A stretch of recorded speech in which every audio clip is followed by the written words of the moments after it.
പിന്നിലാണ് മമതയുടെ ഭരണം തീരുകയാണ്. BJP അവിടെ ഭരണത്തിലേക്ക് വരുന്നു എന്നതാണ്. കേരളത്തിലും ബംഗാളിലും തമിഴ്നാട്ടിലും ഭരണമാറ്റമാണ് ഉണ്ടാവുക എന്ന് ഇപ്പോൾ നമുക്ക് പറയാം. ഏതാണ്ട് ഉറപ്പിച്ചു തന്നെ പറയാം എന്നതാണ്. ഇപ്പോൾ 3ഉം 4ഉം റൗണ്ടുകളിലേക്ക് വോട്ടെണ്ണൽ എത്തുമ്പോഴുള്ള സ്ഥിതി. 88 UDF, 48 LDF, 4 NDA എന്നതാണ് ഇപ്പോഴത്തെ ലീഡ്.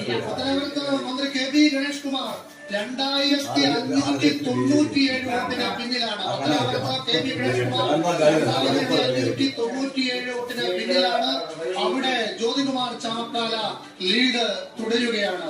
തവനൂരിൽ VS ജോയിക്കും മികച്ച ലീഡാണ്. 3500 ജലീൽ. BJP ചിഹ്നത്തിൽ